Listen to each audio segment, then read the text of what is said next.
Good evening and a very warm welcome everybody joining us here today in the Burrell Theatre, and I believe to our guests who are also joining us online. 36 so far. Excellent, thank you. It's a pleasure to be here. My name's Matt, I work for Cornwall Wildlife Trust. I have a frog in my throat. You don't have to bear this for too long, don't worry. So welcome to this. I think it's the fourth in our series of annual panel discussions where we bring together a panel of speakers to consider a question about how we balance nature conservation and nature recovery with other aspects of our society and economy. I think the first one we did looked at the question of how do you balance nature conservation and farming and food production. We had one on rewilding as a new activity, a new form of conservation, and what that meant in our very traditional landscapes. We had one last year on climate change and what that means for nature recovery in Cornwall and what we might do about it. And this evening, we're moving into the marine realm, obviously incredibly significant for us here in Cornwall, and asking the question, can we see healthy seas and healthy fisheries coexisting? I'm going to pass over to our host and chair for this evening, who I'm sure needs no introduction to any of you, Julie Skentelbery, who is a senior presenter at BBC Radio Cornwall. I think at that point, Julie, over to you. I'm going to start by just telling you a bit about how the evening's going to work. So I'm going to introduce our panel of guests here, two of whom represent conservation, two of whom represent fisheries. And I'm hoping it won't be competitive. When I discovered I was doing this, I had a message actually earlier today from somebody I know in the fishing industry who said, we will be shown as the bad guys, therefore I won't attend the meeting. I cannot keep a level head when I see people trying to destroy my heritage. Myself and my brother have over 90 years at sea between us, mostly engaged in bottom trawling, working the same grounds now as we did 40 years ago. I could go on all day, but I won't. And I'm hoping that that's not going to be the attitude today, that we are going to be able to be constructive and to talk about positive action that can be taken on a critical issue. I'll just give you a sense of my relationship with the sea, which is quite a long one. I grew up in a fishing port of Looe, which many of you will be familiar with, and I didn't think much about fishing. It was like growing up next to a factory. It was just something people did, although they did it at peculiar hours because of the tide. They were controlled and constrained by the weather. And equally, it was dangerous. Two of my school friends didn't live to see their mid-20s because they worked in fishing. For me personally, it was just a great place to grow up. I'd go out and haul the pots with my dad and his mate when I got home from school. And that start with the sea led me to a lifelong romance. I lived on board boats for 27 years. I was very sensible and married a shipwright. And travelled thousands of miles in different parts of the world under sail. And my sense at that point was that the ocean was untouchable. The ocean is 7/10 of the world's surface, and it's easy to think there's nothing that we puny humans can do to damage it. And actually learning to scuba dive was one of the mechanisms by which I could see the damage. Person A chucks some rubbish into the sea soon swallows it. It's underneath where you see where that damage is. I guess my first passion in marine conservation, which will date me somewhat, is campaigning against commercial whaling. Something, I think is still an issue, even though there are more controls. But like many people, I was drawn in by the big stuff. The poster species that we all have, a bit like the panda for conservation on land. And nowadays, maybe the threats that our oceans face are less tangible. Something of which I would definitely recommend is the new David Attenborough film, Ocean, which very much takes you through the story of where we are, particularly when it comes to industrial scale harvesting of our oceans. But it's not a story without hope. The end of the film, no spoilers, actually focuses on the hope of how communities can work together. And there was one thing I wanted to say here, is that for me, conservation is not just about marine habitats and marine species. It's about preserving the communities of the type that I grew up with and making sure there is a sustainable future for the fishery, that people who work in the industry can recommend that their sons and daughters go into the same industry. They can live near their boats, they can thrive. And I'm hoping that's what we're going to achieve tonight, is to acknowledge that the ocean, that our coastal seas, they need our help, and we need to really be together to ensure some process of recovery. So what I'm going to do now is I'm going to introduce you to our panel. As I said, we swing both ways. We've got people from conservation and people who represent the fishing industry. And I'd like to start with Gus Caslake there. Gus is on the Southwest Industry Engagement Manager for Seafish. He's been, how long have you been doing it? 20 years? 25. 25, yeah. You don't get that for murder, do you? No, you don't. No. Since joining Seafish in 2000, Gus has been instrumental in supporting the economic growth of our local seafood industry. He leads projects such as impact models and sea fishing gear trials, fisheries profiling. He also chairs the Cornish Sardine Management Association, very much looking at driving that towards sustainability. So a round of applause, please, for Gus.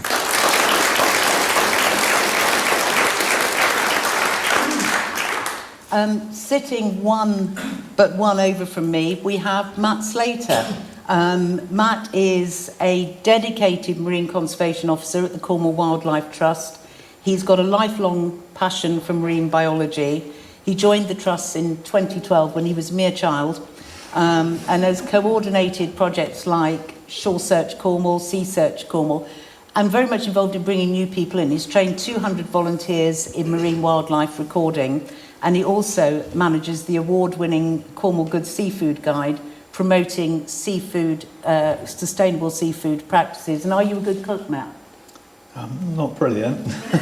Now he tells us. So Matt Slater.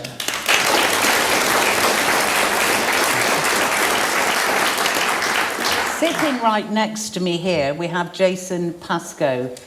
Jason is a Cornish fisher. I have trouble with the word fisher. Do you mind if I call you a fisherman? Yeah, that's better. I just always think you're a woman fisher if you're a fisherman. Yeah. So Jason is a fisherman.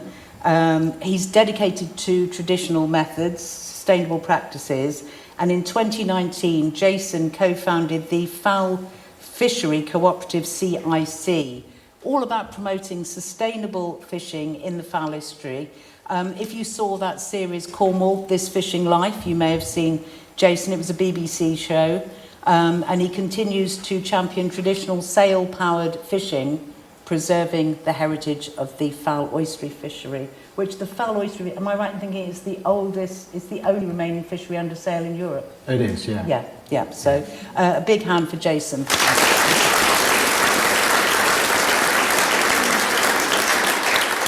And last, on the far side of our DFS array of sofas, we have Professor Callum Roberts, who is a renowned marine conservation biologist, oceanographer and author. He is dedicated to protecting the world's oceans. He's extensively studied the impact of human activity on marine ecosystems, advocating for the establishment of marine protected areas, which I suspect might be on the agenda tonight. A professor at the University of Exeter, Roberts has also advised global organisations, including the UN, on ocean policy. His books, such as The Unnatural History of the Sea and Ocean of Life, highlight the urgent need for ocean conservation.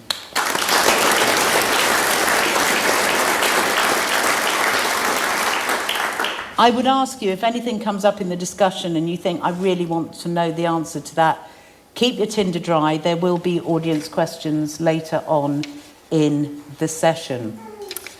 So having introduced our panel, what I'm going to do, and I'm going to be so strict on time, we're going to give each of our speakers around 4 minutes to answer the key question which we are addressing tonight. And I'd like to start, if I could, with you, Gus. And the question is, can we have healthy seas and productive fisheries, or are the two never going to be bedfellows? What would you say? Well, I would answer yes to that. I would say that Cornwall is a shining example of how that happens.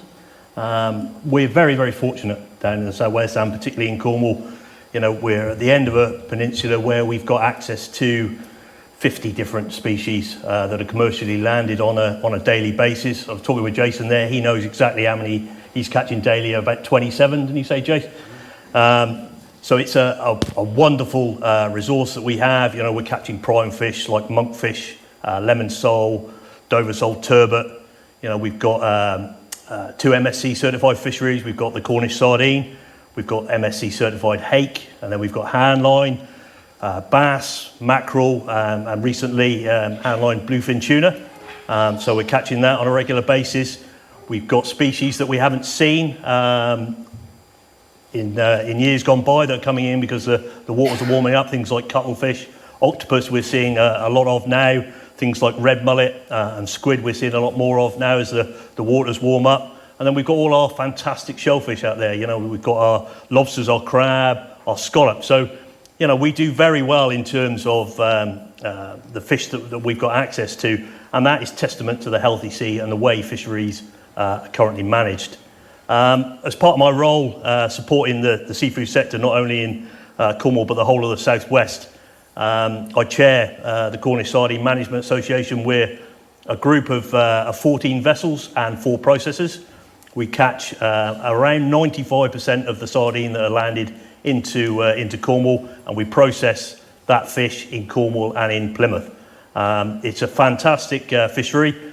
Cornwall was built on pilchards. We rebranded them sardine. It's the same species, and we've been exporting pilchards from Cornwall since 1555. So we're 500 years on, and we're still catching quantities of high quality, what we call sardines now. The biomass of sardines, you know, the population of sardines in the sea, since my tenure as chair of the association 7 years ago, has doubled in size. We've got 400,000 tonnes of sardine biomass swimming around our area that our fishermen have got access to. So it's a fantastic resource and a result of the healthy seas that we do have around our coast. I think one thing that we do see, and it's something that is true across the seafood sector, is when it comes to seafood, as a nation, we import what we eat, but we export what we catch, which is complete and utter madness. And we see that in Cornwall. You know, we're exporting 75% of the fish that we're catching. We're not eating it domestically. The French, the Spanish, mainland Europe are our big buyers. They understand the quality, they understand the diversity, they understand the sustainability of the way it's been caught by Cornish fishermen. You know, we're unique, I think, in Europe with the quality and diversity of day fresh fish that we catch around the Cornish coast. So we should be making more of it. And you know, I'm going to stop you in a moment. Do you just want to finish the point you're making? No, my last point was that I think it should be a task for all that we should eat more local fish. Eat more fish.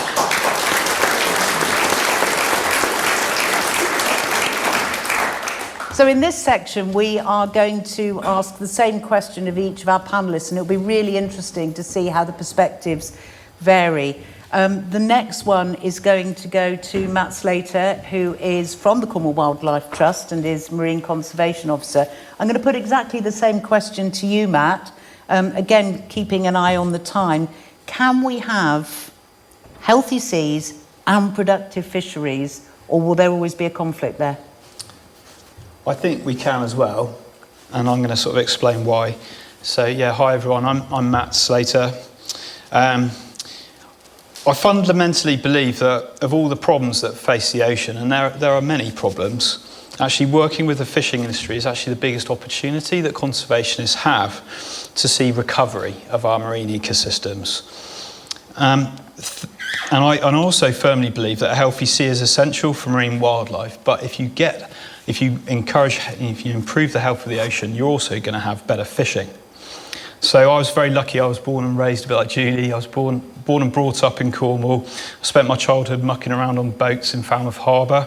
Did a lot of fishing, and I was lucky to go out on fishing boats from a young age. And I ended up wanting to study marine biology partly because of that fishing experience, just seeing all the weird and wonderful creatures getting emptied out onto the deck really inspired me. So I went away and studied marine biology, came back and worked as a fisherman for a few months whilst I was looking around for marine marine biology work. And from that, I've got a great respect and understanding of fishermen. I appreciate how hard they work, how ingenious they are. And I also appreciate how important fishing is to our economy and our culture. And so, yeah, I've worked for many years now in marine conservation, and I'm naturally an optimistic person. But, you know, there are many challenges we're being faced with, including probably the biggest one at the moment is climate change. So I don't think there's ever been a more important time to actually think about management and to get fisheries properly managed. And Gus was making good points there about the diversity of our fishery, but actually we still have room, quite a lot of room for improvement in our management, and we need to get them right. We've been extracting from the oceans for a very long time, for thousands of years, and in the last 200 years we've done a better job at it. We've been taking a lot more out of the oceans, and no one really knows what the oceans around Cornwall, the seas around Cornwall, are capable of. No one's seen it in living memory. How productive could it be? I feel it could be a lot more productive.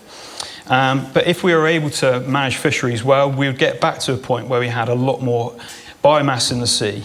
And effectively, that would mean that we could fish sustainably. And sustainable fishing means taking only what our ecosystem can afford. And effectively, a healthier, more productive ecosystem would be like a bigger cake that the fishing industry can take a larger slice out of sustainably. So yeah, after 10 years of working alongside the fishing industry, it's shown me that the majority of fishers appreciate you need good management. You need good management for many reasons. You need it because it makes things fairer, and it also makes economic sense. And I am optimistic that we can get there, but really our government needs to prioritise getting it right this time. And I'm really scared that although there's a big change at the moment with the fisheries management plans, there's 43 of them, there doesn't seem to be a lot of funding to make those management plans work, and we could end up not really improving things if we're not careful. So yeah, we need to give nature space. We have a network of marine protected areas, but within them very little has changed in terms of management, and I think that's a missed opportunity. I saw the film Ocean earlier this week, and it's an amazing film, and I'd really recommend you see it. And I think it's given a lot of attention to the impacts of mobile gear. However, it wasn't saying we should stop all trawling. It was saying we should just manage it more carefully and make sure it's being done in the right areas. But then we also have to manage other types of fishing that have potential issues. You know, for example, gill nets. We all know our hundreds of volunteers around the county who count the dead dolphins and seals know that there's issues with bycatch, and ghost fishing is also a big problem with gill nets. So we have to look at management of all the different types of fishing and not just to fixate on mobile gears. I think overfishing, sadly, is something within human nature. I think the danger is, if you're a fisherman, is you think, if I don't catch it, he will. And that's why I think management is needed.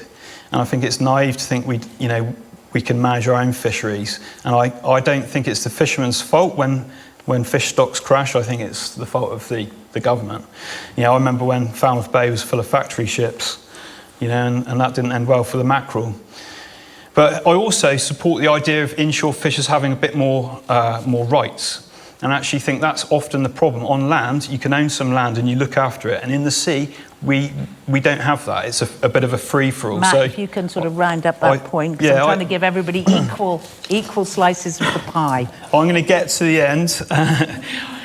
So yeah, 10 years ago, we launched a Good Seafood Guide. We'll talk a bit more about that at the end. I'm very proud of what it's achieved. And can we have both a healthy sea and a thriving fishing industry? I think, yeah, we can. But we've got to remember that productive fisheries totally depend on our seas being healthy. Thank you very much indeed, Matt.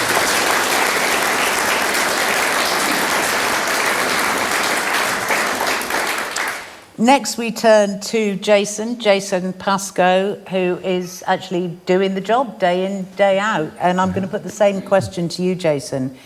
Do you think, from your perspective, as somebody who's actually practically on the front line of fishing, you can have healthy seas and productive fisheries that provide a good living for the people who are working them? Do you think it's possible for the two to gel?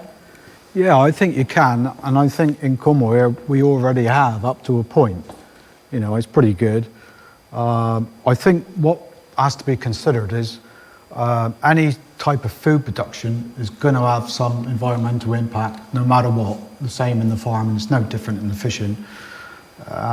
And, you know, it works all right here in Cornwall, what we're doing at the moment. I started fishing when I left school on the oyster fishery.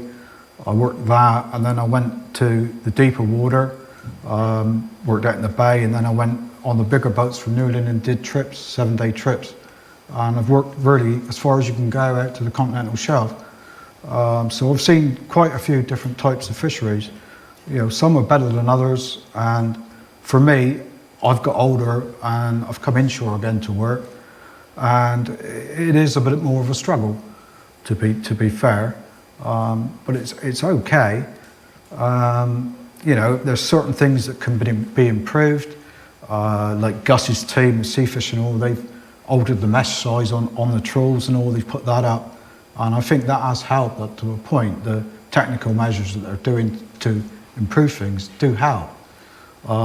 It's just a worry for me with everything that's going on, especially with the bottom trawling. You know, they're trying to ban the bottom trawling and that. And, you know, it's my livelihood. I've got money invested in it, you know, tens of thousands. Some boats have got hundreds of thousands, some boats have got millions invested in it. And to just say you can't do that is, you know, it's not right. So I think we've got to try and work together to get over these types of things and work with the fishermen's leaders and the POs and all that, because you know, I saw the Oceans film and I particularly saw the bit about the trawl, and I don't really think it was very fair because... Why didn't you feel it was fair? Explain well, a bit. because that type of trawl is nothing like we would use here. You know, it's it's like a grass rope, foot rope with a loop chain on it, and you know, maybe in Scotland for prawning they might use that, but no one uses it down here. We use rubber foot ropes, and you see that there was no square mesh panel in it. He was fishing for prawns, and you know, he said that they discard probably 3/4 of the catch. Well, none of that is like that here. My discards in my trawler are probably between 10 and 6%, which is nothing, you know. The living discards, like the dogfish or the cat sharks, as people know, I got no market for them. They go back alive. That's the first thing I do. But when I saw that video, I thought, well, it's a little bit dramatic, really. And if you go onto YouTube, onto the Seafish website, there's a thing there about the trawling on there, and the images of the trawl going along the bottom there are nothing like what you've seen on the Oceans film. Do you feel, and this isn't really a place for supplementary questions, but it's kind of what you're saying is begging one, is do you feel that you are negatively impacted by what I would call industrial fishing of the kind that was depicted in Ocean? Well, let's say I've done both. I've worked on the bigger boats and the smaller boats, so I've been glad of that, so I wouldn't put one against the other. You know, I've enjoyed both, and I know what it's like. That some of the people with the bigger boats, they started with small boats and they've worked their way up through the industry. You know, they've put all their money into it, and you know, they've worked hard. They haven't had it given to them. So I think it can all work together, but it needs to be managed properly. The management is the key thing. Jason, thank you very much indeed for that practical.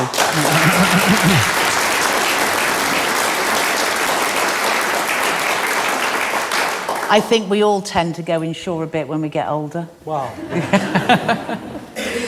So let's turn to our final panellist now to answer that fundamental question which we have been discussing, which is at the very heart of our discussions tonight. Professor Callum Roberts, thank you for last but not least. So the question once again, do you believe we can have healthy seas and we can have productive fisheries which give a decent, sustainable living to the people who work in them? Yeah, I think without any doubt, and history tells us that we can, because for hundreds of years we had productive fisheries that provided large quantities of seafood to people, and also the seas were very healthy. And the problem is that, as people have alluded to, you know, we got better at catching fish, and progressively over time, you know, what happens in the history of fishing is that you start catching fish with a particular kind of fishing gear, and the fishing gear has an impact on the population directly through the removal of fish and indirectly through effects on the fish's habitat. And this reduces the population size, which means you're not catching as much as you started out doing. And so you innovate. And, fishermen throughout history have been great innovators and have fiddled around with how we catch fish to improve the efficiency of the fishing gear. And so this, for a long time, happened without any effective regulation, without any consideration of what was going on with fish stocks in the sea. And it meant that we were missing the fact that we were driving fish populations down over time. And I had a student who now works at Exeter University, and she started out looking at the history of fishing by examining catch records, landings records, which were from the beginning of fisheries statistics in 1889. And she took this all the way through to 2010. And looking at the landings of fish from the bottom trawl fisheries of England and Wales over that time, the first startling fact was that in 1889, we landed 5 times more fish from bottom trawls then, using sail-powered wooden boats, than we did in 2010. In 1889. 89. Yeah, and that's not a level playing field for comparison. You have to also correct for changes in fishing power, because the fleets of today have much greater fishing power than the fleets of the past had. And when you corrected for that difference, then the landings per unit of fishing power were 17 times less in 2010 than they were in 1889. It's because there are fewer fish in the sea. So fisheries have had a profound impact on the marine environment. And in the course of fishing over the centuries, we've eliminated some species almost completely. So things like the biggest skates, for example, are now almost absent from most places around the UK. They're present in a few areas, but they're essentially untrawlable. Angel sharks as well, wolffish. All of these species have been depleted greatly in abundance over time. And I often wondered, why are these not targets for rewilding programs by the wildlife trusts or others? These are animals that equally deserve conservation attention to sea eagles or capercaillie or whatever. And yet we are treating them entirely differently. And one of the problems is that we don't give them space in the sea for them to be able to persist. The fisheries of today prevent them from making any kind of comeback. Rewilding wouldn't make any sense if we still carry on fishing everywhere using the methods that we have today. So if we want nature and fishing to coexist side by side, both of them happily moving along and achieving their goals, then we need protection and sustainable fishing side by side. We can't do it just by managing fisheries alone. And by doing that, by creating protected areas and creating partially protected areas, so some fully protected, others partially protected, others fully fished using bottom trawls and other mobile gears, we will create a network which fulfills the needs of wildlife and fulfills the needs of productive fisheries, because fisheries need good nature, just as nature conservation wants lots of wild animals to exist. Fisheries wouldn't be productive without fish, and fish won't be productive without intact and healthy habitats. So we're all pushing in the same direction. Nature conservation can feed into fisheries, and fisheries are supported by the fact that you're bringing back populations of fish and shellfish in those protected areas. And if I've got time for just one point. A micro point. A micro point. A micro point. Jersey had a massive oyster fishery in the first half of the 19th century, and it was a boom and bust. And what caused the bust was that we caught all the oysters and dredged them away. The whole habitat was dredged away, leaving literally no oysters behind. And the reason that Jason still has oysters in the Foul Estuary is because of strict controls that force him to use very inefficient methods of catching oysters to maintain the take at a level that the oysters can cope with and can live with. And so, by becoming too efficient, we destroy ourselves and we destroy nature at the same time. And so Inefficiency is the friend of the fishing industry in many There you go. respects. I love that.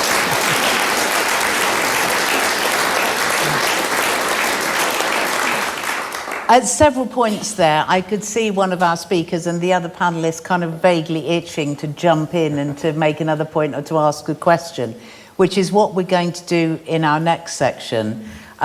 We gave our speakers free rein to talk for 4 minutes-ish on their various answers to that one question on healthy seas and productive fisheries and whether they're mutually exclusive. What we're going to do now is we are going to take a series of 3 questions looking at fisheries-related issues. And although I'm going to pick somebody to start the discussion, within the bounds of politeness, if anybody has a point to make, please do feel free to interject so we can actually have a conversation about it. So I'm going to start with Gus on our first question, with a question very much related to your role as somebody who's involved in the management of fisheries. Is what would you identify as the key challenges to fisheries management in Cornwall, and what can we do about it practically? You know, it's all very well to sort of talk about airy-fairy ideas. In practical stuff, what can we do to address them? So challenges and solutions. What would you say, Gus? I would say probably the biggest challenge is knowledge gaps. 50% by value of the fish that we catch is non-quota species. So science historically has been targeted at those species that generate the most money. So things like plaice, stover, sole, monkfish. The science behind them is very, very strong. Yet in Cornwall, with the diversity of fish species we have, 50% is non-tax species. So we're very data deficient when it comes to those species. So I think we need, if we're looking at management, obviously we need the knowledge behind that management to ensure it is correct management. And the way to answer that would be to utilise the fishermen. Fishermen are our best scientists, best positioned to collect the data that is required to supply fisheries scientists with the data they need to inform them so they can inform management, and we have effective management that actually will make a difference not only to the stocks and the marine environment but also to the catches that fishermen are allowed to retain. So fishermen are providing the data and informing the science rather than in science gathering the data and informing the fishermen what they should be doing. Absolutely. What do you make of that, Matt? Well, my worry is that is there ever enough data? That's one of my worries. I think you could be collecting data for decades, and if that's your excuse not to do any management, you might end up running out of the crawfish, for example. We've been saying for a while, we've got fishermen saying, look, there's a free-for-all for crawfish going on at the moment. Crawfish were virtually wiped out. They've come back. There's now loads of crawfish out there. But they were wiped out in the past, so won't they get wiped out again if we don't have management? That's just an example. So I think, that it is kind of a bit dangerous just to say, wait till we've got the data before we do the management. I don't know what you think, Gus, about that, because sometimes common sense has to come in. It's just quite hard, isn't it? I would say that obviously improved data will improve management. I don't think that you have to wait for complete data set to have management. I think you use crawfish as an example, and the industry has been pushing for management measures. In Cornwall we've moved to a minimum landing size for crawfish of 110, which is 15 millimetres longer than it was previously. So you're giving that animal another couple of breeding cycles.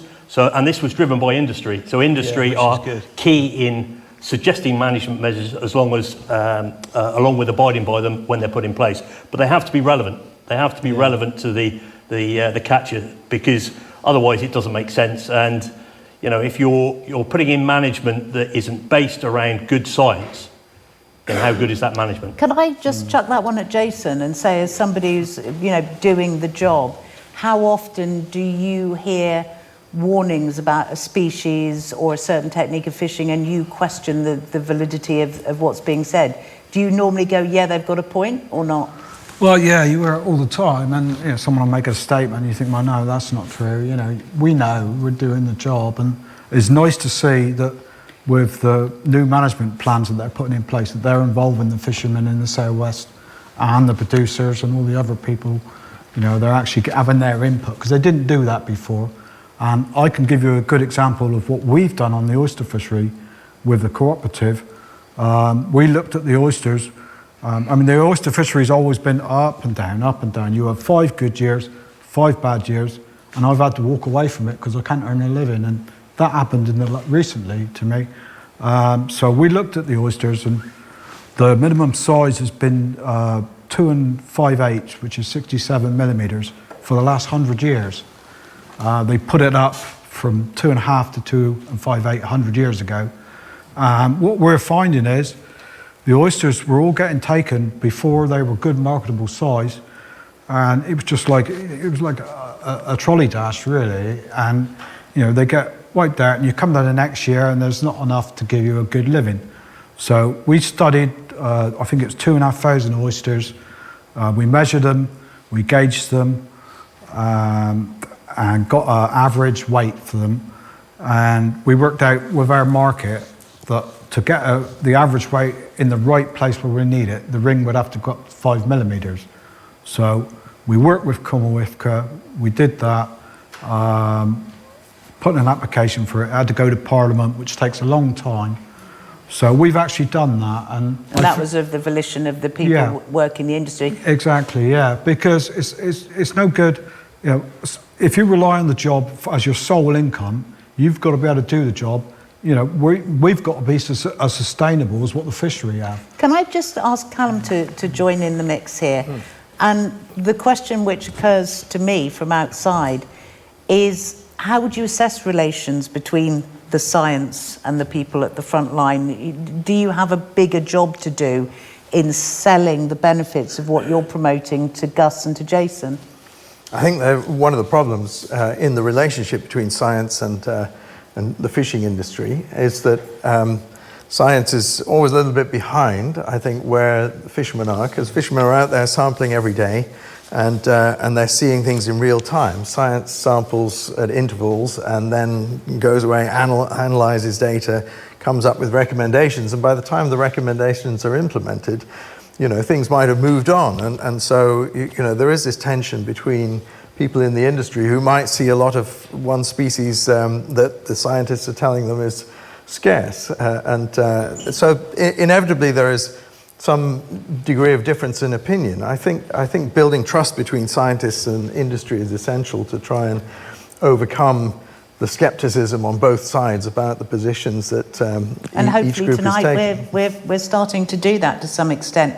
I'd like to move on to the second question now, which is about food security. It's not something we probably used to talk about years ago, but increasingly the world is an unstable place, and it doesn't take many leaps of imagination to wonder how close we are to being able to feed ourselves. So I'm going to start with you, Matt, on this one, and then everybody feel free, as we did before, to participate in discussing the answers. So, we are in an unstable world at the moment. Absolutely. Do you foresee local fisheries, people like Jason, people like the people that Gus represents, playing a significant and sustainable role in actually making sure we've got enough food to eat domestically, sustainable food security, both across the UK and as a unit in Cornwall? Do you see that? I think absolutely. Yeah, when you look back in time and looked at how the Cornish survived for centuries, they ate the fish they caught, and that was a massive part of their food security. Who knows what's around the corner in the future with all the current stuff going on in the world. We are going to need to rely on food being caught by our fishers to keep us going. Are we too fussy though? Are we too fussy because we don't want to eat things? We are. We unless need it's to get one used of the to big eating five? things that are being landed now rather than things we used to land. So we used to land a lot of cod. Well, now we need to be eating more sardines. We need to be eating octopus and things that we're not used to. However, coming back, I'm sorry to keep harping back to the same point. I still think that we have to get management right. We have to modernise our fleets and keep young people coming into the industry. But at the same time, if we don't get the management right, then that's not, it's not going to be a good long-term future. If we get the management right, those young people coming in will have a brilliant future ahead of them, where they'll be able to catch more fish potentially as the oceans have recovered. So yeah, we need to also remember that if we have a healthier marine environment, it's going to be more resilient. You know, so then when we are really relying on these guys to feed all of us here in the UK, if the worst happened, you know, we would actually be able to feed everybody. Can I just put that to Gus, because Gus was talking earlier about the numbers, which I didn't write down, which I really must, about, you know, the amount of stuff we catch, which is just straight on the lorry and across the channel and to the continent, and the amount of stuff we're shipping in because we don't want to eat the things. I mean, what do you see as needing to happen to make sure that British people eat more British fish rather than I think there's an education piece there. I think, you know, people aren't aware, even local people aren't aware of the diversity of fish that we've got on our doorstep. You know, if you talk about food security, food miles, carbon emissions, I mean, the sardines are a prime example. Speaking to one of the skippers from Mevagissey, the fish are literally outside the harbour gaps, and he said for every tonne of fish, every tonne of sardine that he caught, he was burning half a litre of fuel. They're that close to our shore. You know, in the wintertime they come pretty much on our beaches, and yet 95% of the sardines that we catch is exported. We'll import it back when it's in a tin and a bit of tomato sauce, but as a fresh product, you know, it's a great source of omega-3, you know, and we've got it on our doorstep. And in Matt's point on management, industry does work very hard with management, you know, to get sensible management. And I think the sardine industry is a prime example of that. We first work with scientists to build up the data set, and we bring in management. It's one of these non-quota species. So as an industry, we can catch as much as we like, but we've self-imposed a total catch limit with advice from scientists. So I think, you know, we are in quarters working very, very well in terms of managing our own fisheries. And our trawl fisheries is a big thing for Cornwall. We've got a big beam trawl fleet. We've got a big trawl fleet, and they've been working hard. The work that I do with industry now, 40 years ago, we worked with fishermen to catch as much fish as possible. We thought, you know, it was an endless supply. Nowadays, we work with those same fishermen on the same type of gear, making it more sustainable. Brilliant. Now, we've got 5 minutes before we're going to start taking questions from you. So, you know, think about what's coming to your mind as part of this discussion. And I'd like to turn to, you know, a really, really big issue, which is marine protected areas. For some, Lyme Bay in Dorset is seen, isn't it, as the sort of poster boy of how this stuff works. There's marine protection. They've worked with local fishermen, I'm sorry I said it again, to support ecological recovery and sustainable fishing. The question is should we ship that Dorset model to Cornwall? And if so, how can people from both sides of the divide, from the science, from the front line, from the ancillary services, how can they actually work together to manage these areas? I'm guessing, Callum, you're probably the best one to lead on this. How effective is the Dorset project? So Lyme Bay, to give people a bit of background, has an area of rocky reef in it, and those rocky reefs support a species which is on a very quirky list of species of concern from nature conservation point of view in the UK, and it's the pink sea fan. And those rocky reefs were being trashed, it has to be said, by scallop dredgers repeatedly, and nature conservation had designated this area as being important. It was a special area of conservation under European law, but it wasn't protected for the species that it was trying to benefit. And so essentially nature conservation NGOs took the government to court to force them to do something about it, and that was excluding the scallop dredgers from Lyme Bay and instituting a sort of static gear only approach to fishing inside Lyme Bay. And this has proven very successful. Blue Marine Foundation has been leading those efforts, liaising between industry and conservation. The seafood that is caught from within this no trawl or dredge zone is labelled reserve seafood and gets a premium price on the markets. Scientists from Plymouth University have shown that the marine life is coming back. You know, the reefs have regrown their pink sea fans. The seabed is looking much, much healthier. Fish populations are not up as much as they would be if we were to protect the area completely. And so, if you look at how marine protected areas perform for nature conservation, the real heavy lifting is done by those that are fully protected from exploitation and other sources of damage and harm, and those that are nearly so. Partially protected areas like Lyme Bay come a ways down, but there are strong nature conservation benefits from it. There are strong fisheries benefits from it. There's a good partnership between conservation and exploitation here. And so that's part of the model that I think would really work in these waters. Should we get a reaction to that from Jason? I mean, if somebody suggested something similar in some fishing grounds off Cornwall, would there be, as we say, L up, or would would the arguments? I get the idea. You think that you're going to close that, the population of fish are going to expand, and then to benefit the rest of us. But the problem is the fish are moving all the time. They never stay in one area. They could be here today, 30 miles up the coast tomorrow. It's just the nature of fish. They don't stay in one place. What would you say, Matt, to that? Is, fish don't obey a zone, do they? Well, some things are less mobile, aren't they? Obviously, like scallops, or crustaceans, crabs and things. A bit less mobile, still mobile. But, I think it's a tricky one, isn't it? I think it has been pretty successful in Lyme Bay, although you speak to certain fishers and you get different opinions. There's also the issue of displacement. Obviously, so if you tell a load of fishermen they can't fish in an area, well, they're still going to need to fish. They've got to pay off their mortgage for their boat. They're going to be fishing other areas, so you have to think very carefully. But I think you've just got to look at the one that we've already got in Falmouth. Yeah. From the Manacles to Zone Point, all that area has been closed off since 2005. How's it worked out, when I go There's no fish. There was never any fishing there in the first place. Oh, interesting. And there's no fish in there now. So, if you're going to do that, and I know a lot of people in the industry are dead against it. Personally, I've got an open mind about it, but it's not down to me. I don't, I'm just a small person in the industry. You've got to work with the fishermen's leaders to do that.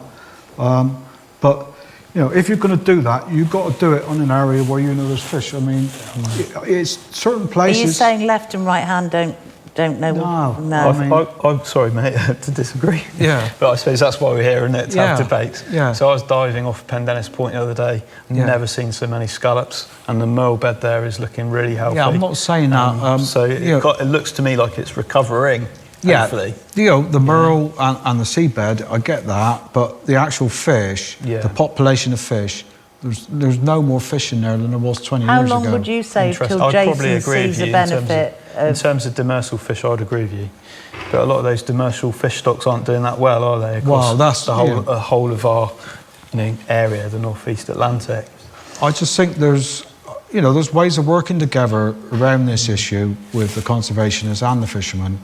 And, like they're doing in the management group with the management, work together and, hammer out all the problems and say what you don't want, say what you want, come to a compromise if there's going to be a compromise. But I know, from who I speak to, people in the fishing, they don't want to be restricted to closed areas. And the biggest problem of it is, if you go into that closed area by accident, the fines you get are thousands.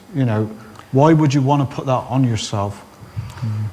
Interesting points you made. Thank you all. The time now, we said we were going to do this at around 10 to. We're a couple of minutes late. But I'd like to open this up to the audience. Tom's taking online questions and can relay those to us. But we're going to get Scott with the roving microphone.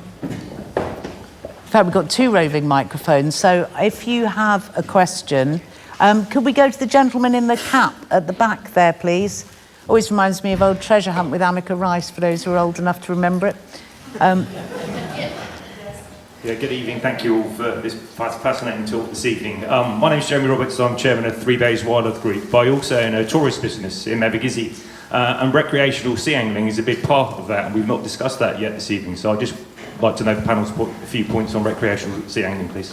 Whether do you think, are you looking to see whether they feel there should be controls on what recreational Both. angling? I think it's got benefits and disadvantages, and I just really like to see a balanced discussion on the panel on recreational sea angling, on how it's important for the Cornish economy, particularly Okay, busy. let's go through. Do you want to start on that, Callum? Well, one of the first studies that was published on the benefits of protected areas for fishing was based on sea angling, and it was around a protected area called the Merritt Island National Wildlife Refuge in the United States. And what it showed was that around this wildlife refuge, which was fully protected from fishing, there was an increasing number of world record sized fish being caught. And this, first of all, it was spotted sea trout, and then it was red, now what is it? There's black and red, both red drum, black drum, beautiful fish. The spotted sea trout world record switched on first because they're the shortest lived species, and then the next one is the red drum, and then the next one is the black drum. And over a period of 40 years, this protected area started feeding more and more record-sized fish into the local fishery, and it was superbly protected. And the reason for that was that it surrounds Cape Canaveral rocket launch site. And so recreational fisheries, and in many cases around the world, have benefited from the establishment of fully protected areas that then spill over fish into surrounding fishing grounds, giving great recreational catch experiences.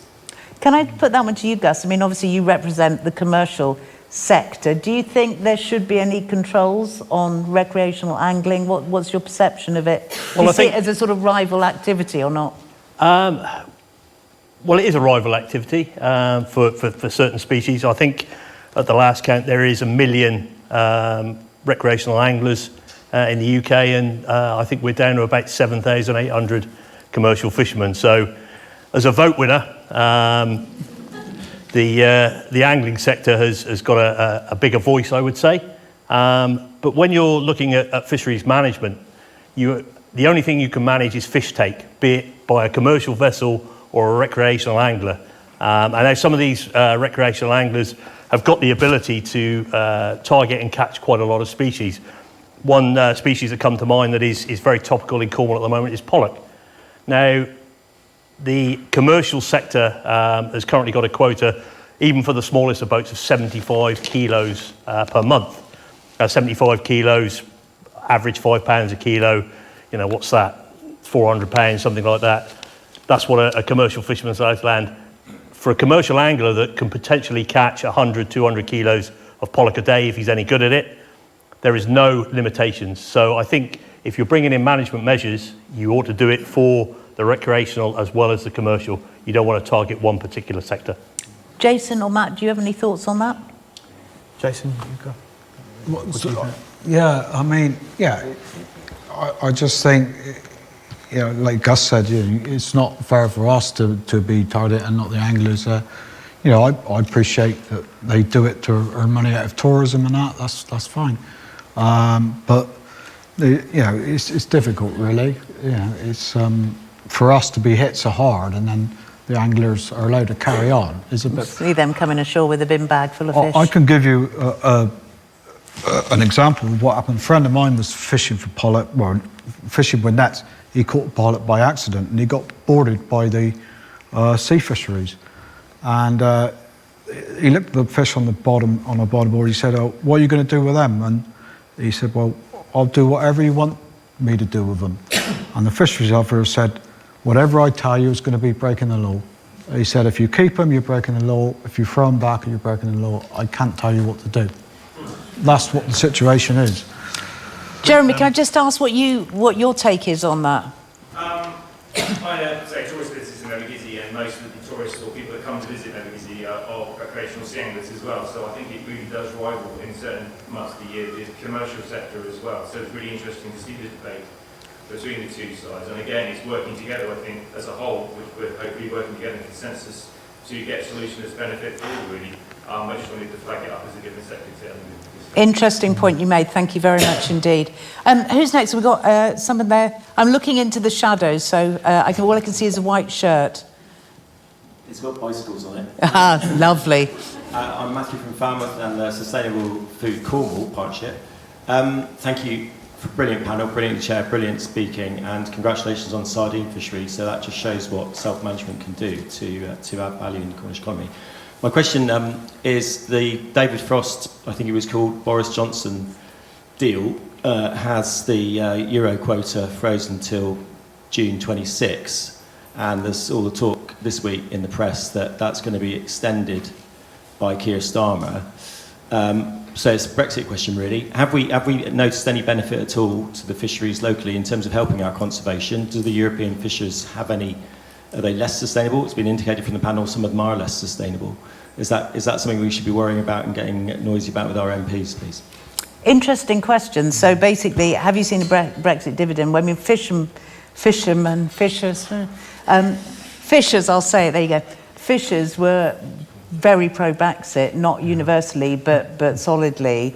Have you got what you thought you were going to get out of it? Were you pro-Brexit, Jason? Yeah. And has it panned out the way you hoped? Nothing at all like I thought it was going to be. We haven't even got our 12-mile limit back. We were hoping for more to negotiate with, but it was taken away for us before we even had the chance. And what about the future? Do you have hope for the future of more control or not? No, I wouldn't have thought it would change much, to be honest. I think it's gone too far up the ladder to deal with on our level. It's a shame, really, what's happened, but I've worked, like I say, offshore with the French fishermen and all the rest of it, and I know how things work. Do they? I mean, the old legend is that what is it? Britannia rules the waves, the French wave the rules. Do you think that's... is that actually a thing? Are they out there breaking the rules willy-nilly, smoking Galwar and go, bah, I do not care, or not? They're only doing their job like we are. They're out there fishing, that's what they do, going about their business in a normal way. They're no different than us, really. And so, yeah, that maybe is a... We used to land into Brittany, into Douarnenez and Le Galvanac, so, I know a lot of the French fishermen over there, and I know, even now, our POs and that, they do quota trades, with the French and that, and they've given us back some quota from the flag boats, I think, the Spanish flag boats. So your annoyance is more with the administrators rather than the guys who are... I mean, they didn't do anything for us. I mean, they're saying that the GDP of fishing is, 0.05% or whatever it was, and it doesn't mean anything by the sound of it, but when you think about it, we're talking about food here this evening. There's only two methods of producing food. That's farming and fishing. We've gone away from how people used to live, where everyone was, a lot of people were living rural before the Industrial Revolution, and then they moved into the cities. They used to fend for themselves and grow their own food. That doesn't happen anymore. You've got big cities, and they need more of us to supply them with food. Good point, Jason. Can I just put this to Matt? Brexit. Any difference to the conservation agenda or not? Oh, it's a good question. I think the fishermen were promised a lot, weren't they? And a lot of people voted on the strength of what the fishermen were going to get for Brexit, which galls me a little, I have to admit, on a personal level. And I was quite sad we left Europe for many reasons. Not only, actually, a good point is the Cornwall Good Seafood Guide was started by European funding. I think we've got to work with our neighbours. That's my feeling. And I think actually, that at the moment, it feels like Trump and others are trying to get us all hating each other. And actually, we need to be working with our neighbours in Europe better. And we can't ignore the fact that we're so close to them. We have to work with them. I think we still get the blame for Brexit, but there's only 11,500 fishermen in the country, and I don't know how many Brexit votes You're obviously very influential. We get the blame for it. Sorry, I wasn't blaming the fishers. No, but that's what happens. The story got a lot of people really angry. Can I just quickly touch on this with also with Callum and with Gus? I mean, just Brexit a factor in what we're discussing tonight, or is it, we are where we are? What do you think, Callum? Well, Brexit was a big opportunity for us to rectify some of the problems of European fisheries management, one of which was perennially setting quotas much higher than scientific advice. And, one of my students, Beth O'Leary, did an analysis of of how much more quota was being set than the science suggested was sustainable, and the answer was about 35% higher every year. So instead of taking tough decisions about how to divide the cake up between the different European countries, the politicians simply made the cake bigger. Of course, the cake was never bigger in the water, so one of the Brexit dividends was that we could actually follow the science. And But did we? No, we didn't, no, and we still haven't, and that's the problem. So we're not taking advantage of one of the very few tangible benefits of Brexit. However, there is a conservation benefit from Brexit, and that is the closure of the sand eel fishery in the North Sea, which is absolutely essential to wildlife. Those sand eels are the foundation of food webs. And the sand eel ban was challenged by Denmark. That they lost that challenge. So at least we are seeing some conservation benefit for British marine ecosystems. I shall remember that when people ask for the Brexit benefits of sand eels. They're happy. Finally, to you, Gus, what did you hope would happen, and what has happened? Well, I think, the hope of the industry was exclusive rights out to our 12-mile limit, and that was the thing that didn't happen, that irked the industry that much, because that's what they thought Brexit would bring. We've got the French fishing up to our 6-mile limit, and if you look on AIS, which is a tracker for fishing vessels and other vessels, you can see the French prosecuting waters within 6 miles of our coast, which we were hoping to move them out to the 12. And the other thing that was a big downside for us, because we export so much of our fish, it became very, very difficult because of the paperwork requirements. We moved to border requirements that for our southwest processing catches, we used to have, as Jason said, it used to go to and land directly into to French ports. That wasn't feasible after Brexit. So I think pretty much we can summarise by everybody's... It hasn't been good, I would say. Okay. Yeah. What do you make of that answer, Matthew?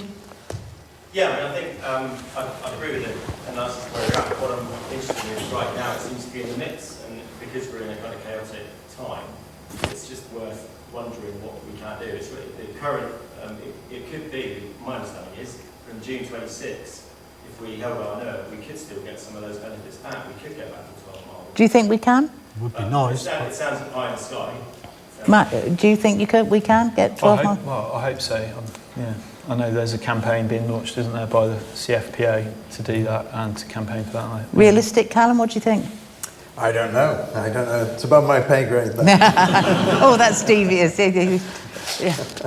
And what would you say, Gus? Well, it's something we'd like to see, but as Jason said, I think the value of UK commercial fisheries is worth about as much as the mushroom industry. So, we're fighting a battle, but it's a battle that needs to be fought, and we do hope that it'll end up in something that will be of benefit.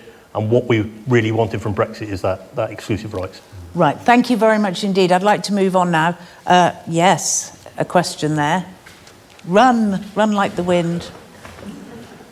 Yeah, just one question really, and that was, I attended a panel like this 40 years ago, and it was Bill Ballantyne, who was a New Zealand scientist, and he was extolling the virtues of no-take zones. And I would like to ask the panel whether or not they see no-take zones in which nothing is extracted in terms of wildlife has any part in the future of Cornish fisheries. So let's start with you, Callum, on that one. I'm reading between the lines of what you've said so far. I think you would very much love the idea of... Well, the answer is a resounding yes. There are campaigns starting up to ensure that all marine protected areas around UK and Europe are protected from bottom trawling and dredging. That's not a no-take zone, though, but it's getting a long way up the scale of bringing in effective protection.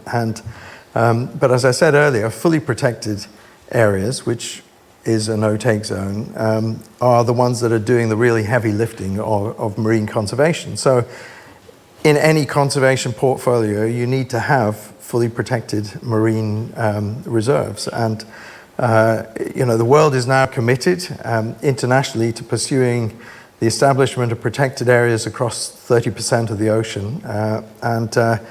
in Britain we've already passed that, but if you look at how much of it is actually meaningfully protected from the things that harm wildlife, the answer is about 3%. So you're saying it has to be a total no-take zone? Well, that's the most Don't effective interfere, from a don't- nature conservation perspective, but it's also actually what delivers most to fisheries. It's just that you're not fishing inside.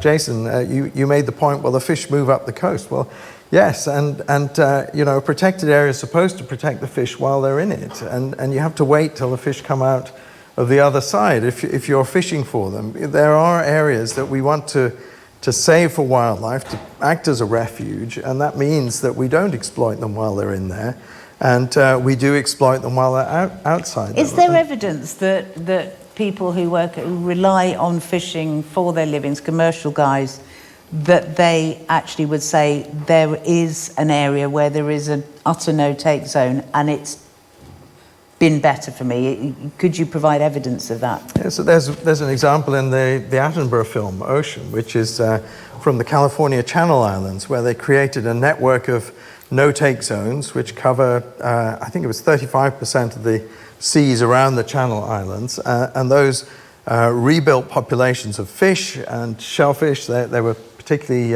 exploiting lobsters, and they were benefiting very strongly from them. There are examples in Spain as well for spiny lobsters there. They do very well from marine protected areas. I studied an example in St. Lucia where a network of no-take zones increased the amount of fish in the protected areas by 5 times in 7 years and doubled them in the intervening fishing areas, and the fish catches increased by about 100%. Can I put that to our fishing representatives? Let's start with you, Gus. I mean, are you sceptical about that? Are you thinking, yeah, that could happen? No, I think the industry is not anti no-take zones. In fact, we have a no-take zone in the southwest at Lundy, and that was originally suggested by fishermen. So fishermen aren't anti no-take zones. I think what you've got to understand, and there are a lot of no-take zones that are naturally there for different types of fishing. Callum mentioned Lyme Bay and the rocky reefs. Well, and you mentioned scallop dredging trashing rocky reefs. Well, they don't, because scallops don't live on rocky reef, they live on the sand. And the sea fans that were being protected on the rocky reef grow a millimetre a year, and they wouldn't be there if a scallop dredge had gone over it in the first place. So I think there are a lot of areas in the sea, particularly the rocky reef habitat, that particular types of gear, mobile gear, trawls, beam trawls, scallop dredges, they can't go into. So there's a lot of that natural habitat. Well, they might have video evidence of them going in. And they might have trawled up to the side of those areas, but they wouldn't trawl over the top, because why would they? There's no scallop there. Well, they don't live on the hard ground. No, I know, but there's sand in between the rocky reefs. And Indeed, that's what they were going for, and they did the damage alongside. But you wouldn't tow us. I mean, we've got scallop dredgers in the audience, and it's not where you would target scallops, because they live on the sand. Can we kind of move on from the specific of Lyme Bay? But I think, my point really is that there are a lot of natural features, particularly rocky reefs, that are no-take zones for particular types of gear. So, we have to take that into consideration, and the industry, I think, could point to areas that actually no fishing takes place in that, because either it's not suitable for fishing, or it's just traditionally not fished because there's the species that we want to catch aren't there. Mark, can I just come back to you and just ask, what do you think is the lag here between the desire to achieve this and the reality of total no-take zones happening? I see it as being quite difficult for Cornwall, because historically we've fished the whole coast, and any no-take zone is going to deprive somebody of their livelihood. But I've also I've done work on the Kenyan coast, and there's an area there called Kirawitu, and there it's only a small area, probably, it's about 1 kilometre long, and it embraces the reef and the lagoon flats, and the difference that it has made protecting that area and turning it into a no-take zone has been incredible. Within 5 years, the artisanal fishermen there are seeing their catches probably double or triple compared to what they were. And it's all due to the fact that you have this spillover effect. You know, the fish do very well in the no-take zone, and then they start to get competitive, and they move out, and they're there to be caught. Thank you very much indeed. I'm going to have to go and inspect the no-take zones, I think, in Kenya and St Lucia. Somebody's got to do it. Can I just add to that? Yeah, Jason, do. If you've got a point to make. I think that you'll find, looking at it, there's quite a few no-take zones that already exist naturally. You know, I can remember, like, when I left school and went fishing first, you would see dozens of boats a day. Well, there's not the number of fishing boats now that there used to be. I think it's only 5,500 boats in the UK. If you go back to 95, there was something like double that, 11,000 boats. I can go some days and I wouldn't see another boat now. So I think, although these no-take zones or these MPAs are to tick boxes for things, I think if you look at it, they already exist in a lot of circumstances. And I think the agencies, I mean, we've had to fit IVMS to our boats, so they know where we are every day. They You're track like us. a tracker. Yeah, they know where we are every day. I think if you looked at that and, you know, got the whole picture, you'd be very surprised how much area is not fished. Thank you very much indeed. I'd like to turn, thanks Mark, I'd like to turn to Tom now, who is keeping tabs on the online questions. Tom, we've just got one online question, which is from someone from the Marazine Angling Club, and it's perhaps been touched on to an extent already. They note that marine protected areas exist around our coast, but also that there is apparently little enforcement protecting them against fishing or recreational damage. What does the panel think needs to be done about that issue? It's an interesting one, isn't it? I mean, particularly if you look at the stuff which was shown in the ocean film, which is in Antarctica, which is in very remote places. We are now in a, I would venture, less interventionist international scene where nations are not going so keen to act as the world policeman. Is there actually enough enforcement for zones on an international basis? I mean, Jason's been talking about some really punitive measures for people who infringe the rules here. But what about globally? What would you say, Matt? I think globally there's this opportunity to actually protect the international waters. And the nice thing about that idea, and that's raised by Attenborough, is that there are areas of undersea mounts, aren't there, that really have huge potential to recover really rapidly if they were protected, but are currently being heavily fished. Yet they don't belong to any one nation. And I think that the campaign to try and get that cooperation internationally to help create highly protected areas within international waters is one that we should all be supporting, because I think he demonstrated really well in that film that the potential recovery is huge and the productivity is huge. You know, internationally, although, as you said, doesn't bode that well at the moment with the current state of international politics, but I hope we can. And I think there's going to be a lot more talk about that in future years, and we need to be supporting it. Can I ask you, Callum, because you work very internationally and you must see what different jurisdictions do. What would your reflection be on the policing of various regulations, whether it's the size of gear, whether it's time at sea, whether it's no-take zones or limited no-take zones? Well, the rule is only as good as its enforcement, and there are two parts of enforcement. One is compliance, where people agree voluntarily to abide by the rules, not break them, and the other is the stick end, which is the actual enforcement and prosecution of people who are doing the wrong thing. And you need to bring on the hearts and minds, because that's by far the cheapest part of achieving protection. But it's always going to be necessary to have the stick in the end, because in part, as wildlife builds up in protected areas, then it becomes more and more lucrative to go in and poach them. And you can make huge amounts of money from poaching abalone, for example, from protected areas in South Africa or California. So there has to be this kind of strong enforcement alongside the hearts and minds compliance. And I think we're not fully grasping this in Britain. Marine protected areas here, very, very few of them have any rangers. Very few of them have patrols.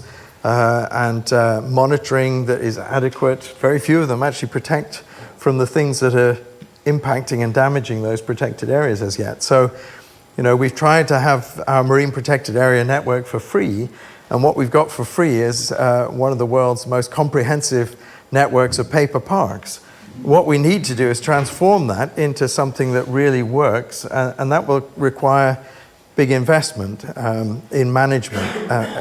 It's simple. There's no free lunch here. Let's just turn to Jason on that, because you've talked about some pretty harsh sanctions for people who've been found with the pollock on their deck that they shouldn't have. Yeah. What do you think about the policing of conservation measures?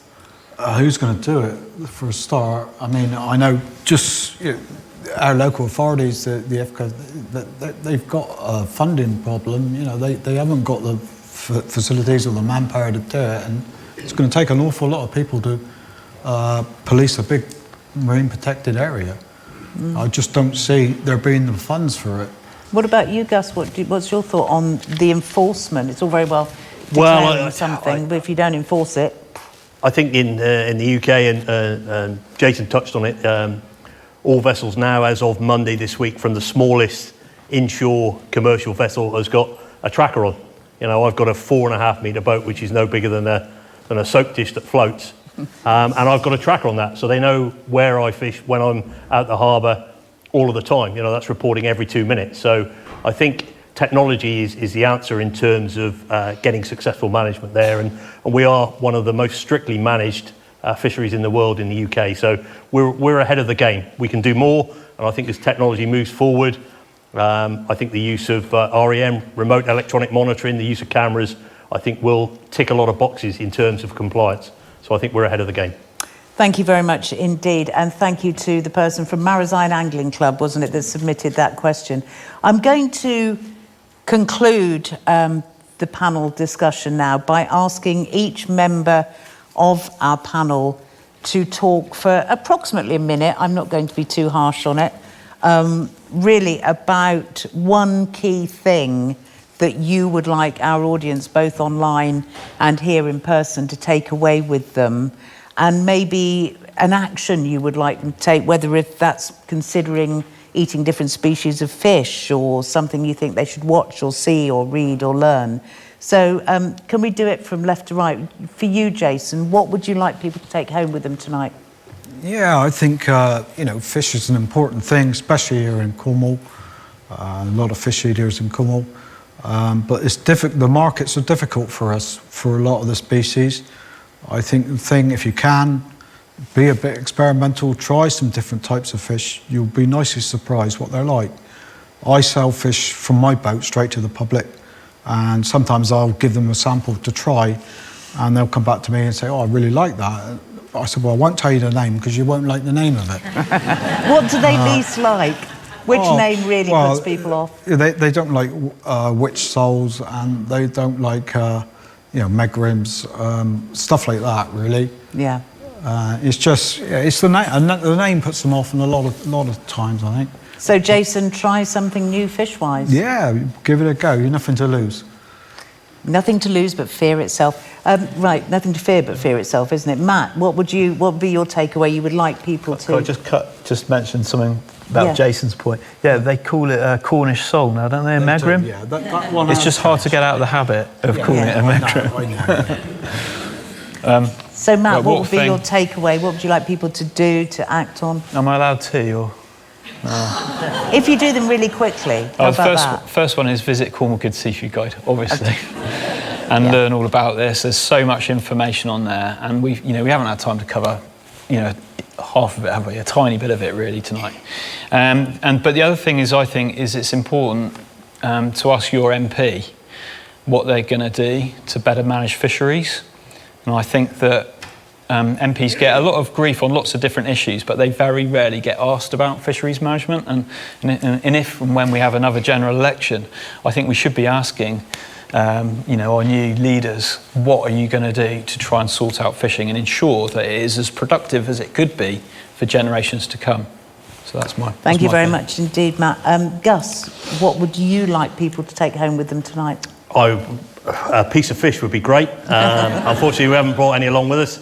but I'm not going to do Jason's sort of said that. I would say that question what you're seeing. Those of you that have seen the recent ocean film, things aren't the same the world over. What we do in Cornwall is different to other parts of the world. So I would say ask questions. And if you are in and around the harbour, have a chat with a fisherman. Learn from his perspective what he's doing in terms of sustainability. I think it's a fantastic story for Cornwall. I think we employ more than 8,000 seafood-related jobs in Cornwall, so it's a really important employer. So learn a little bit more about your local species, and as Jason said, go to your fishmonger and take some species that you perhaps haven't tried before home that's been caught locally.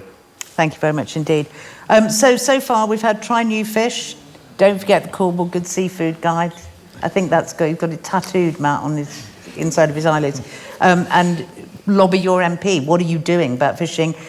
Gus there, obviously question, ask, learn, talk to fishermen. Final point, a takeaway from you, Callum, if you would. Yeah, I think we need to change. We need to take nature conservation in the ocean much more seriously because we're not where we need to be yet. And it's pretty straightforward what we need to do. We need to fish less, using less destructive fishing methods, pollute less, waste less, and protect more. And I disagree that marine protected areas work in Kenya, but they won't work here. They'll put people out of business here, but they're doing good things in Kenya. They will actually do good things here too. And where we've seen protected areas established, the fishing industry, all the dire predictions about how people are going to go out of business have not emerged. In fact, the opposite is generally true. There are quite a few petitions circulating at the moment asking people to support banning bottom trawling and dredging in marine protected areas. If it's bottom trawled and dredged, it's not a marine protected area. I think the government just needs to wake up and understand that and really either commit to it or get rid of the protected area, because it's a paper park that's not going to work there.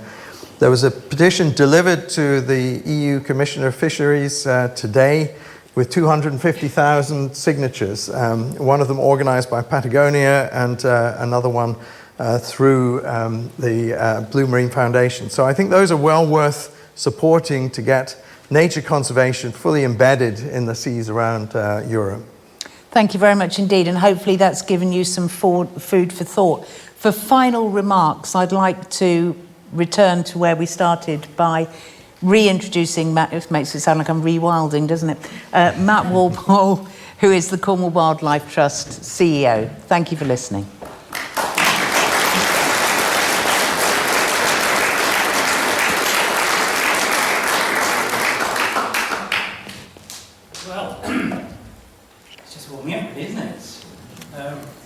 Who'd like to stay for another couple of hours so you can get the panel to really sort of thrash this out fully? Thank you, all of you. Julie, thank you for doing a phenomenal job in chairing this, and thanks to all of our panel for being great advocates for your positions and for bringing some great points into this discussion. What did I take away from this? Well, I think, first of all, it's clearly not an either-or, and I think there's broad agreement across the panel on that. If we want healthy fisheries, we need healthy seas. I think everybody on the panel would love to see more fish in the sea, ultimately, maybe for different reasons, but there's a lot more in common there than I think divides. I think also it's not an either-or between conservationists and fishers, between scientists and fishers. We've got conservationists here who's also a fisherman. We've got fishermen who have worked really hard to be responsible and to do the right thing and are often the best of conservationists. We've got fishermen who are out there collecting information, who have the knowledge and understanding alongside the scientists of what's really happening. So I think we've got opportunities here to make this work. There's no disagreement about where we need to be. Where I think it gets a little bit more spicy is about what we do about it. What are the answers? We heard quite a few comments about better management. I think the question is, and I think this is where I'd love to see perhaps a follow-up on this, is to delve a bit more into some of those things.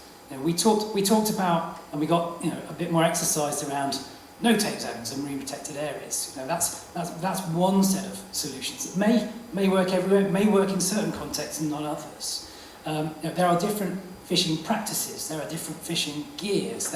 Maybe we need to blockade the Europeans from coming and fishing in our waters. Maybe there are things we didn't talk about when it comes to gear and solutions to some of the problems like bycatch, which we haven't talked so much about. Things you can do to stop cetaceans getting stuck into nets, which would, again, have a great solution. There's good science, good research out there about that kind of thing. Should we be working on the high seas and solving some of the issues there in terms of productivity?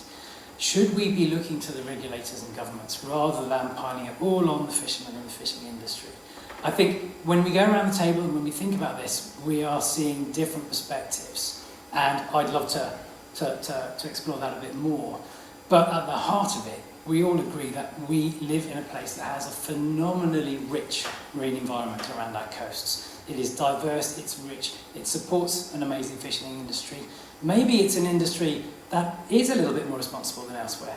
Maybe it's an industry that is figuring out what to do. But I think we can also all see there's always room for improvement. And I think what we're looking forward to in Cornwall Wildlife Trust, in the work we're doing in the marine space, is to working with the fishing community, with other marine industries and with scientists to find those solutions that will work here, to test them, to monitor them, to pilot them, to roll them out. And hopefully we'll see this long, rich tradition of fishing in and around Cornish waters and this fabulous marine life that we have persisting.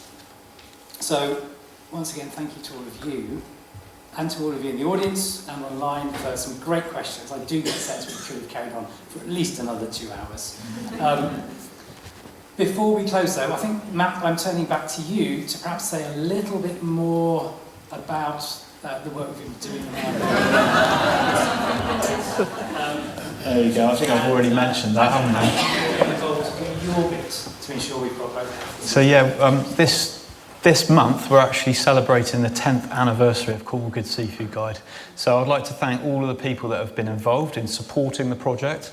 Our amazing independent advisory board, we've got quite a few members of them sat in the front row. And it's a brilliant website. It does give space to every species, and it allows us to talk about each one in terms of how its stock is doing, how well managed it is, and how it's caught. So I'd urge you to visit the Seafood Guide. We've also got the next slide. We've also got lots of other ways you can help our marine team. We have a brilliant programme, lots of different types of ways you can get involved as a volunteer, including some of the citizen science projects we mentioned earlier, Shore Search and Sea Search, our amazing network of local marine conservation groups that are all around the coastline of Cornwall now. We've now got 20 local marine groups, which is incredible. I can't keep up. They're expanding everywhere. Our Strandings network is another way you can get involved as well. It's monitoring dead cetaceans and seals, etc. already mentioned. And consider making a donation as well to our brilliant work. On our website you'll find the links to the Ocean Emergency Fund. And finally, all of us who live here in Cornwall, and I'm sure most of us in the audience here really appreciate the incredible wildlife we've got. And sadly our wildlife in Cornwall on land and sea, really needs us. It really needs us to help it. So please consider joining. It's not expensive if you're not already a member of Cornwall Wildlife Trust. They're a fantastic organisation. Thank you very much.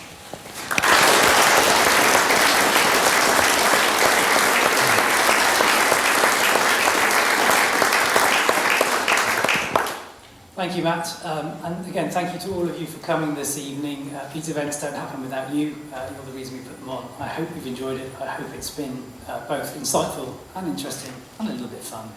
Before you go home, I hope that perhaps you'll stay for another drink.